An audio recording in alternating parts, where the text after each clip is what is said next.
Ginoo manaa kaninyo, mana usab kanimo.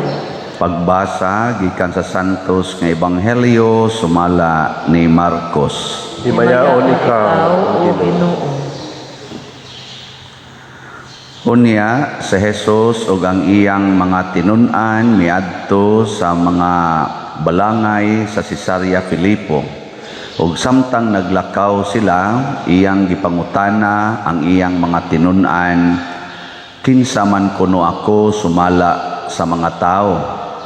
Mitubag sila, ang uban miingon nga ikaw mao si Juan nga magbubunyag, ang uban usab miingon nga ikaw mao si Elias, ug miingon pagayod ang uban nga ikaw usa sa mga propeta. Apan kamo, unsa may inyong ikasulti, kinsa man ako, nangutana si Jesus kanila. Ug mitubag si Pedro, ikaw mao ang Mesiyas. Unya, gidid-an sila ni Jesus sa pagpanugilon kang bisan kinsa bahin kaniya. Unya, gisuginlan ni Jesus ang iyang mga tinun-an nga mag-antos pag-ayo ang anak sa tao ug isalikway sa mga punuan sa mga Hudiyo, ingon man sa mga kadagkuan sa mga pari ug sa mga magtutudlo sa balaod. Patyon siya apan sa ikatulo ka adlaw mabanhaw. Gisulti niya kini sa iyang mga tinun-an sa walay lipod-lipod. Tungod niini, gipahilayo siya ni Pedro sa uban o gibadlong. Apan miliso si Jesus ug mitan-aw sa iyang mga tinun-an, unya gibadlong niya si Pedro sa pag-ingon, pahawa Satanas, ang imong huna-huna sa tao, dili sa Dios. Ang Ebanghelyo sa Ginoo. Dayon ikaw, o Kristo.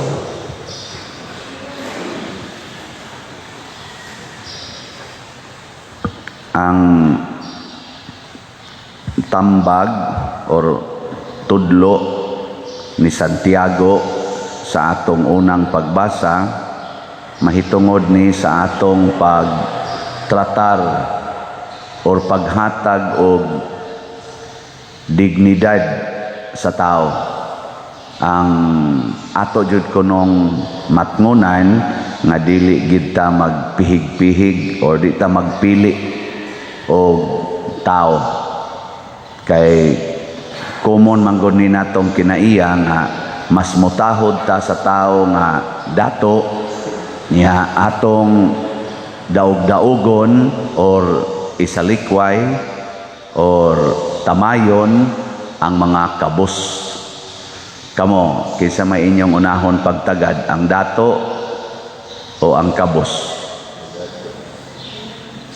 Anang sa inyo lang yung kinabuhi ba? Sa may inyong naandan yun? Kinsa may inyong tahuron, ang kabos o ang dato? Dinhi sa simbahan, maugya po na ang dato, maugya na yung atong tahuron. Butang gina natog maayong lingkuranan niya ang kabos, ala barog lang diha og mubarog ka, dito lang mo gawas ana. Pero ang kanang datop sudla pasudla dire butang kay mao ra ba naiga donate aning atong altar ana. Common kay na nani warning nato si Santiago ningon siya, magbuhat gani mo ani nakasala kamo. Muna portin daghanang sad-an ron dinhi apil na ning nagmisa. sadan apil na mga obispo kay kana mga obispo kusog sa kay namutahod sa mga dato.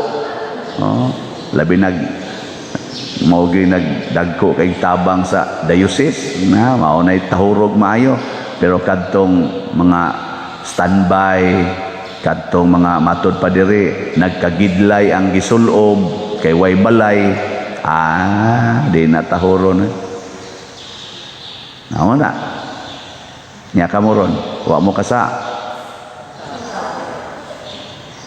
kono lingi ako no na imong tupad ing na mutahod kag standby, ing na mutahod ka og standby na ing na siya mo respeto kag manuyupay, ing na kuno. Sus kita lahi kita mo na si Jesus sa dinhi pa siya sa kalibutan, pagkatao niya ang gigamit niyang matang sa kinabuhi mao ang kinabuhi sa usa ka kabus. Kabus gyud kaayo. Unya nanudlo siya, ang iya sang gitudlo ingon sad siya, bulahan kamong mga kabus. Mao gyud iyang tema, paborito kay niyang tema, bulahan kamong mga kabus. Matud pa gani sa tubag nato sa Salmo, ang Ginoo nagpatalinghog sa dangoy-ngoy sa kabus.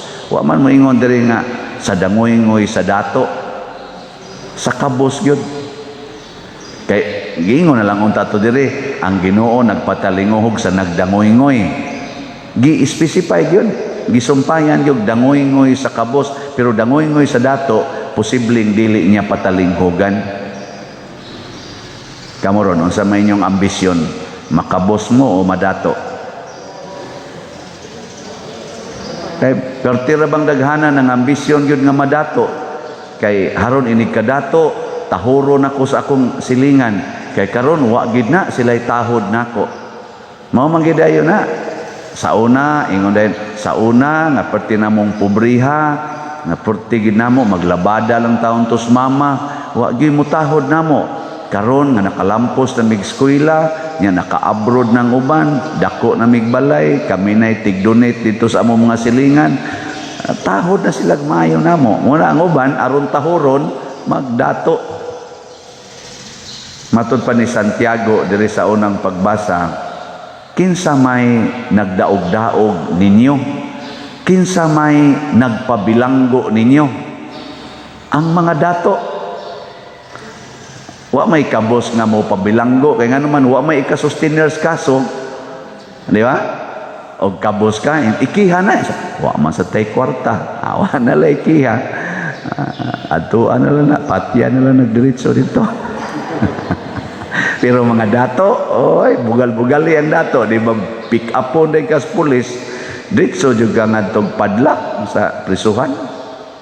Pero ang dato mo'y makasa, na di mapadlak o mapadlak man kadiyo tra kayo kay mo piyansa man dayon na sa to pa dinhis kalibutan di ay ang Ginoo kuyog kanunay sa mga kabus.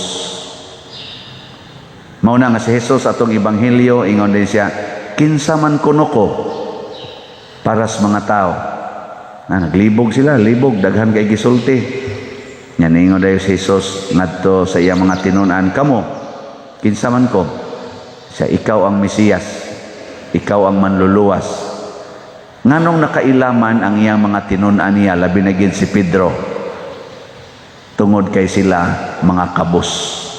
Namiya sila sa ilang mga bahandi or sa ilang ginagmay nga panginabuhi, totally gibiyaan gid nila, nya nisunod sila ni Jesus.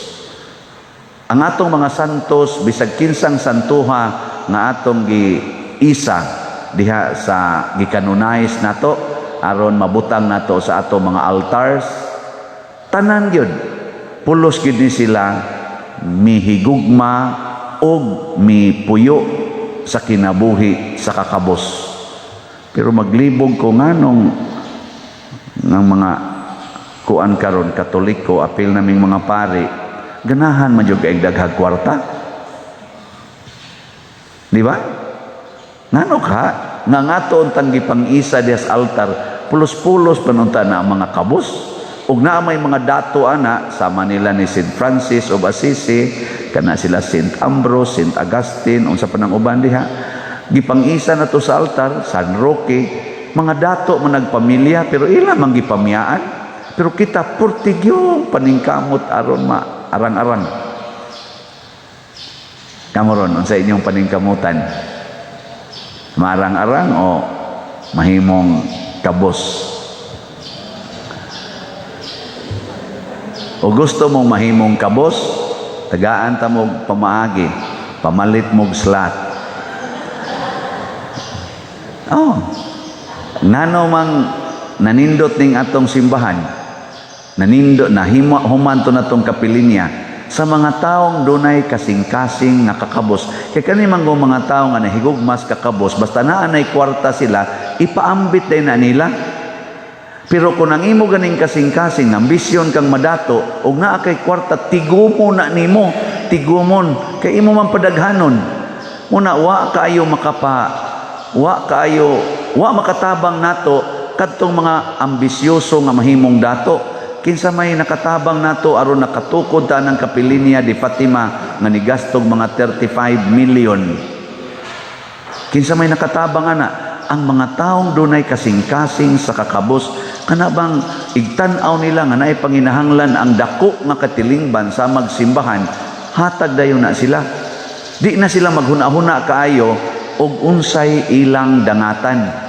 Basta ang importante kay bao sila nga nakighiusa sila sa dako nga simbahan. Mao nay nakahatag nato karon. Mao nay nga ang ato rong halin niabot na nig 2,523 slots. Oh, pakpak. Yes. Abot nag 2,523. Pero napa man say 7,477 slots. Oh, daghan pa kaayo ning opportunity nga ang uban nga wa pa kapalit, amo palit pa mo diya pay daghan. O gusto mong dunay kasing-kasing sa kakabos. Nakaron unsa maning kabos? Kinsa maning kabos? Dunay mga tulo ka descriptions para sa kabos. Una, naglisod sa panginabuhi. Kanang way kwarta ba? Munay kabos. Ang sunod, nanginahanglan og kalipay og kalinaw. Mao sa na sila'y kabos. Kanabang nanginahanglan og kalipay og kalinaw. Hayman mo nabilong ani, lisod ang kinabuhi o nanginahanglan kalipay og kalinaw. Nga mo, all of the above. Naman sa uban, porting daghanag kwarta pero way kalipay, way kalinaw. Nasa uban nga, wa pagyoy kwarta, wa pagyoy kalipay, wa pagyoy kalinaw. Nya dayon ang ikatulo, nanginahanglan og kaluwasan kanang mga makasasala. Kabus gihapon na sila. Mga makasasala ba? Tingali, mura na sila malipayon, malinawon sila, perti pag yung kwarta, pero ang kalag padong nasa impierno. Hayman mo ani nabilong, ani mga kabusa karon. Wa mo nabilong ani. Nya kinsa man ang kabus na mahimong manluluwas. Ang kabus nga mahimong manluluwas kanang nahigugma sa pagkaway kwarta. Mo nay makaluwas. Kana bang tao nga nahigugma sa kakabos? Ikaduha, kanang mga tao nga nahigugma sa kalinaw. Kana bang kalinaw mo'y ilang higugmaon? Dili magsigig pangita og kalipay, kung dili kalinaw. Nya nahigugma sa pag-antos. Mao na sila'y makaluwas. Nya dayon ang ikatulo kanang nahigugma sa mga makasasala. Mao nay mga kabos na makaluwas. Nya unsa man mo ron? Manluluwas o luwasonon? Gusto mo mahimong manluluwas? Panghatag mo kalinaw, kalipay. Ana, higugmaa ang mga makasasala ay sige higsaway, ayaw tamaya. Muna si Jesus, nahigugma mas mga makasasala, matod pa niya, inigadto ron ako sa mga makasasala, kadtong mga parisiyo, kadtong mga leader, kadtong mga pari, ila jud kong patyon. Pero nahigugma man ko nila, musugot ra kong patyon. Muna niingos Kristo, ang labing dakong gugma nga atong ikahatag, mao gyud ang pagpakamatay para sa atong gihigugma. Uy, gibunlot siya ni Pedro. Si Pedro ba, gibunlot siya? Ingon, Lord, ay pagsig-istorya na, di ko gustong mamatay ka. Na, gilingi siyang Hesus sa pahawa, Satanas. Kanang nahigugmas mga makasasala, maunay gipuy-an o Ginoo. Kanang maglagot og makasasala, Satanas na siyang. Sige, be, lingian na yung tupad, be. Ingnaon sa man ka, gipuy-an ka Ginoo o gipuy-an ka Yawa. Yan. Kung ikaw o ikaw kita hadlok ra ba kay tagpuy ang Yawa? Hadlok ta pero dali kita msuko sa mga makasasala. Di wa na kana manggong Yawa iya kang himuon nga makasasala mo ginay una niyang buhaton tintalon kaniya aron makasala. Nya kung nakasala na ka, natintal na kaniya, kadto sang wap ang makasala, iya kang gamiton nga instrumento aron mutakod ang imong sala ngadto niya aron makasud sad siya didto. Nanglitan ang bana ba? Dali kayong maibog ang mga mugbog short diha. Tintalon dayon na sa kani-ganing kuan, aning Yawa. Makarelasyon ginaog katong mugbog short, katong naing mga gisi-gisi ba? Karon nakarelasyon naman siya, gamito na si Yawa, haron ang asawa nga nagbinuutan, ang asawa nga kanang gatinarong, mayawaan sad. Ngayon sa may mahitabo, masakpan sa asawa nga naa siya'y kabit-kabit. Or kabit. Ikaw nga asawa nga nakasakop sa imong bana nga giyawaan, pinaagi anang sala sa kalaway, sala sa kaulag. Unsa man magpatakod ka? Gusto sa kang mayawaan? Ngayon sa may imong buhaton. Aron di sa kamayawaan. Simple kayo. Higugmaa ang imong bana, apil ng iyang kabit. Higugmaa ang makasasala. Kay kung maglagot kanila, bisag usa lang nila imong kalagutan, suday nang yawa nimo.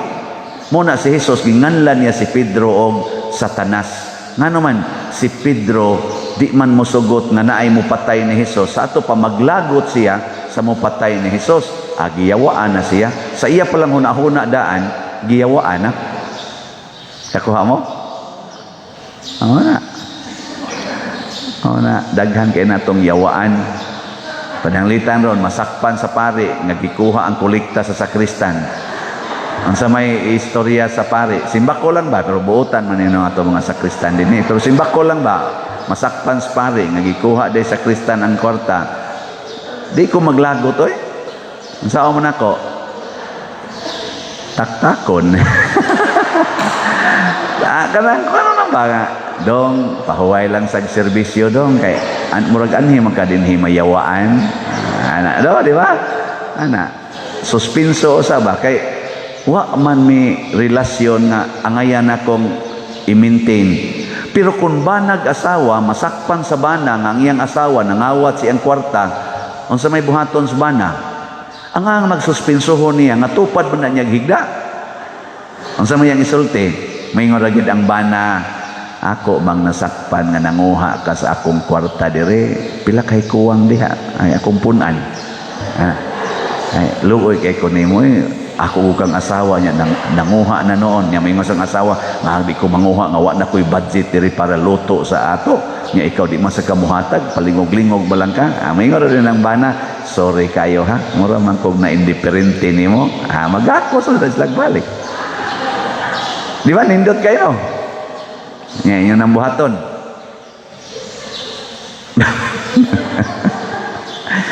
Sige, patakod yung mugyawa. Muna si Hesus nahimo siyang manluluwas kay wa gid siya matakdig yawa. Nganuman ang kakabus iyang gihigugma, ang pag-antos og kalipay o kalinaw iyang gihigugma, ang mga makasasala iyang gihigugma. Luwas gid tanan. Mao na mudangoy-ngoy gani na si Hesus, ang tuo sa luha ni Hesus ug ni Maria makatandog yod sa kasing-kasing sa Ginoo. Pero ang atong dangoy-ngoy mga buangon mga tanan maglisod og abot didto, di ba? Naman gani na kanta gosos, unsa to nga gosos? Ang tingog sa mga makasasala dili maabot sa langit, nga San Roque ba na nga gosos? Awa mo kadungog ana. Nasa una go magduyog-duyog kung kapilya na mo na. Sa langit makuli nga mo abot ang tingog sa mga makasasala. Wala nun kung tingog da. Kusog mo kanta ni akong iyaan, Nini Dulce. Ano akong maguwang diya. Kadungog mi ani nas kapilya. Mo man to'y tiglid sa kantas kapilya, ambot ka mo din yung tigusos. Na mo ano pangamuyo di tubag akong maguwang.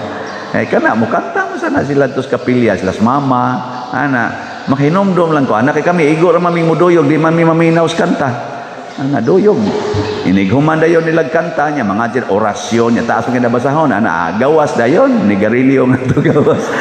Magtabi, inigahapit siya, mga moyo kita karon manluhod kita tagsa-tagsa karon daga na sa nga to, duyog na sa mga buangon kay ni mga manunuyog. Pero nasa ibuutan ginagmay. Mo na ang tingog sa makasasala di kaabot ngadto sa langit. Pero ang nahigugmas mga makasasala kun mauna nay mudangoy-ngoy abot ginas langit. Muna kung ang imong bana nakasala, higugmaa, nya hilak, haron ang imong hilak, moabot sa langit, usbon day nas Ginoo ang kasing-kasing sa imong bana. Pero mga 30 katuig, una na niya usbon. Kay dugay baya pag-usap aning kasing-kasing. Dugay, muna, hilak lang, so sa 30 katuig. Ini manindog na ta. Mga igsoon, kita misalig sa Dios nga dunggo niya ang ato mga pag-ampo tungod sa iyang mahigugmaon ug maluluyon nga kasing-kasing. Busa masaligon kitang muingon, Amahan patalinghugi kami. Amahan patalinghugi kami. Nga ang Santa Iglesia sa Dios magmakanunayon sa pagpailan ni Kristo, magampo kita sa Ginoo. Amahan patalinghugi kami. Nga ang kalibutan nga nangitngitan sa sala, muila sa pag-abot ni Kristo, magampo kita sa Ginoo. Amahan patalinghugi kami. Nga alang ni adtong nagantos sa nagkalain-laing matang sa sakit, nga makabaton na sila og hingpit nga kaayuhan ug kahupayan diha ni Kristo, magampo kita sa Ginoo. Amahan patalinghugi kami. Nga ang mga nag-alagad sa mga masakiton ug ubang hutong sa katilingban, makabaton kanunay og grasya sa paglahutay ug nga mapanalipdan sila, magampo kita sa Ginoo. Amahan patalinghugi kami. Nga sa atong pagsaulog sa 500 years of Christianity, magmalampuson unta ang tanan nga kalihukan, ilabi na sa mga parokya, ug atong mapalawman ang atong pagtuo ug paglaom isip mga binunyagan, magampo kita sa Ginoo. Amahan patalinghugi kami. Nga ang sulugoon sa Dios Teopilo Kamumot, obispo, mabayaw na sa kadungganan sa altar, magampo kita sa Ginoo. Amahan patalinghugi kami. Alang sa mga proyekto dinhi sa atong simbahan nga pinaagi sa pangama ug paggiya ni San Vicente Ferrer, magmalampuson ug mahuman unta sumala sa atong mga giplano o gipangandoy, magampo kita sa Ginoo. Amahan patalinghugi kami. Alang sa tanang mga benefactors ug donors sa atong simbahan nga mihatag og pinansyal ug lain-laing hinabang, ug alang sa mga nagtrabaho dinhi sa atong mga proyekto nga hatagan unta sila sa Ginoo ug daghan pang mga grasya sa ilang kinabuhi, malikay sila sa mga kadautan, ug mulampos unta ang tanan nilang mga paningkamot, magampo kita sa Ginoo. Amahan, patalinghugi kami. Nga ang mga nangamatay makasudong na sa naong sa Dios, magampo kita sa Ginoo. Amahan, patalinghugi kami. Amahan, paminawa og dawata ang among mga pangamuyo nga among gituboy diha sa gugma og pagtuo pinaagi ni Kristo nga among Ginoo. Amen.